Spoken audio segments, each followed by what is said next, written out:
Hello, hello. The drone footage you just saw is of this campsite last night. It is 12:20, just a little bit after noon, and I've been spending the morning fishing. Had a great time fishing this creek that I camped right next to. It's just a beautiful, beautiful place out here.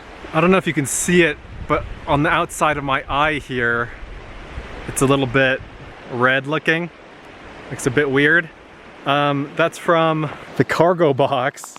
I had it open and I had it propped open with an ice scraper, actually, because the piston things in here that are supposed to keep it up don't work. And so I was up there packing stuff and my elbow knocked the ice scraper out of the way, and so the lid just went whack and nailed me in the face. I might get a black eye from it, but at least I still can see, right? I'm about ready to pack up and leave camp. I'm gonna drive a couple of hours to Craters of the Moon National Monument. I've been there 2 or 3 times before. I want to go again, spend a few hours there, see a few things that I haven't seen before, and that'll be it. This will be a shorter video, I think. So let's hop in the car, take one last look at this beautiful valley and this beautiful campsite. And then I'll see you guys in a couple of hours at Craters of the Moon National Monument. All right, guys, we are at Craters of the Moon National Monument. It is extremely windy here. Every time I come here, it's extremely windy. I apologize for that.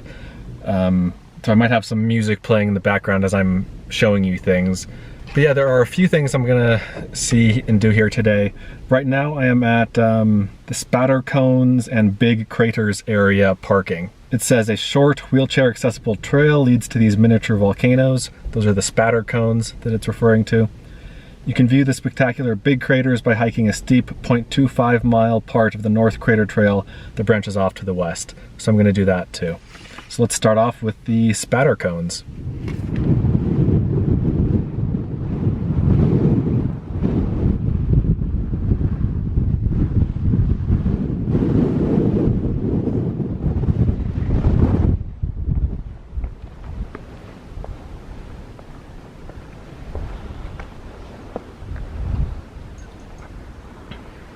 This is the inside of the spatter cone.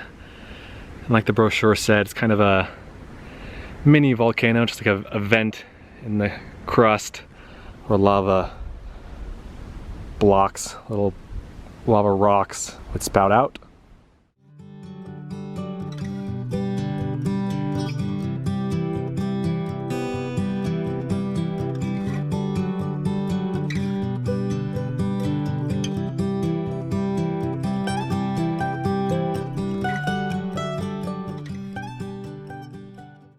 Here's looking back at the 2 or 3 or 4 spatter cones. And now I'm walking up the trail to the big craters viewpoint or something.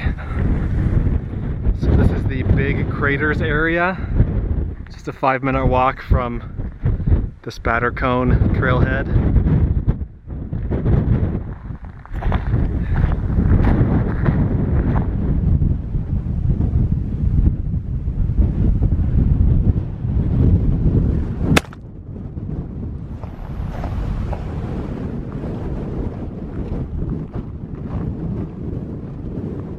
Hat got blown off my head down into the crater.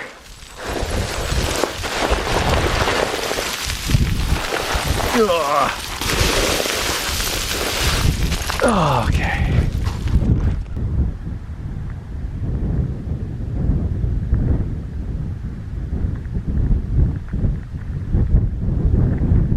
All right, back in the car. That was a fun little jaunt out in the windy desert lands out there.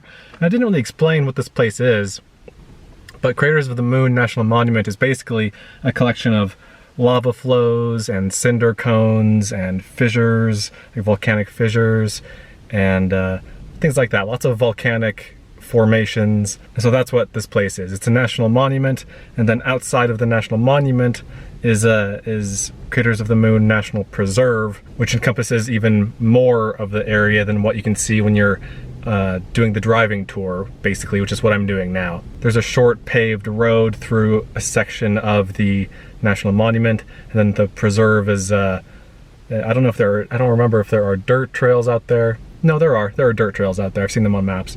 But there's no like paved access. There's no visitor center or anything like that for the National Preserve that is much larger than the National Monument itself. Does that make sense? Anyway, let's go on to our next destination, which I believe is a 1.8 mile loop hike. This is the loop I'm gonna do right here to Buffalo Caves and Big Sink Overlook. It's that little dashed line that goes in a loop starting from the number 6.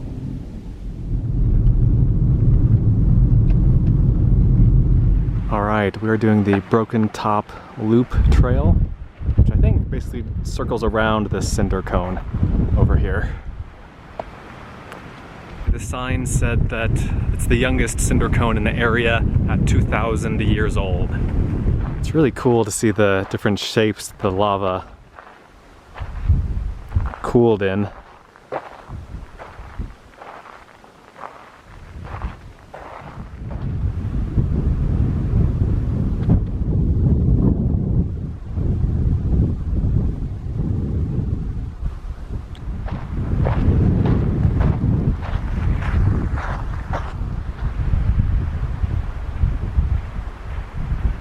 This is interesting. So this is pointing out a spot called Big Sink, which was a pool of lava at one point.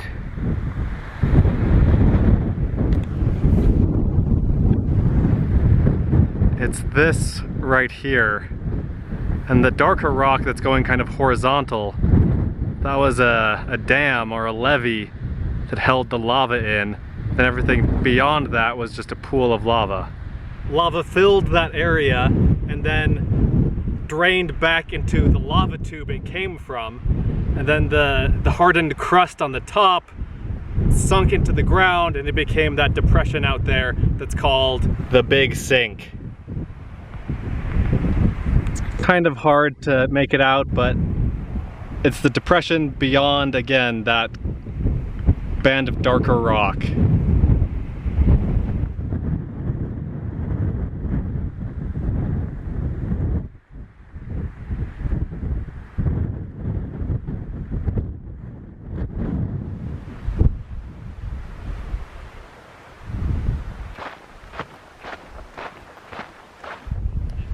Looks like there's a cave here you can go into.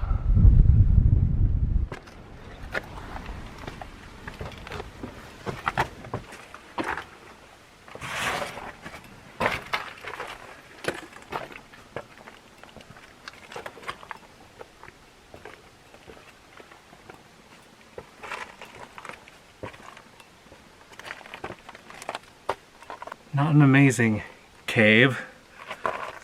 It only goes back maybe 75 feet. It's neat though. Here's looking back toward the entrance.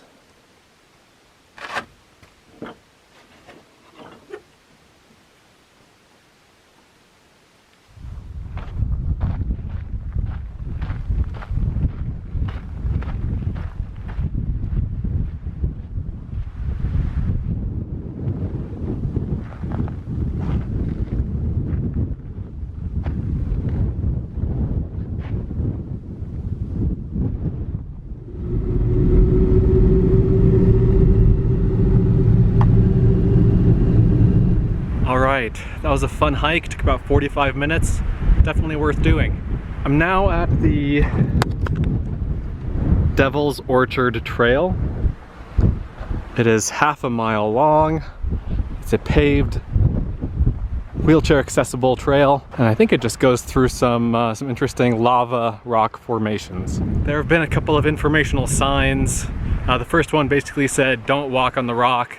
The second one basically said that the lichens on the rocks, like these orange and green lichens here and more over here, are the first life form to come back to a lava field after an eruption, and also that they're an indicator of pollution in the area. Apparently air pollution has been killing some of the lichen on the rocks here.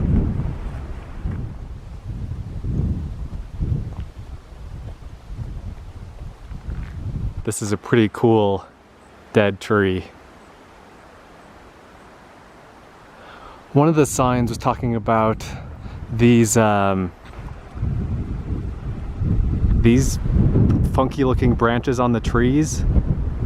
They're called witches' brooms. This tree has a few of them, a few clumps.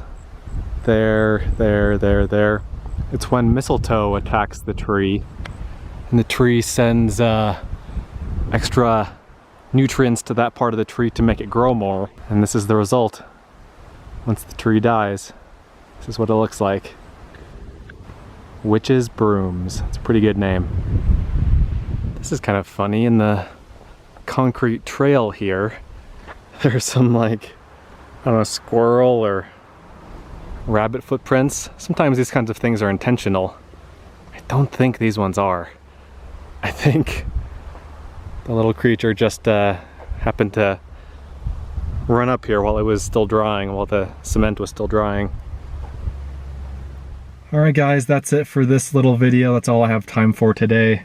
It's 5 o'clock, I'm a couple hours from home, so I'm gonna get going. Thanks for watching, hope you enjoyed this video. Let me know what your favorite part was. Let me know if you have any questions. I'll put a link to the video I made the last time I was here, when Cassie and I were here a year ago on our honeymoon. I'll put a link to that in the description below if you want to see more of this place. But for now, that's all you get. I'll definitely be back here in the future. There's actually a lot to see and do here beyond this little paved road area once you get into the backcountry, into the wilderness. So there's some really interesting stuff back there. But again, that'll have to wait for another time and another video. And thanks again for watching.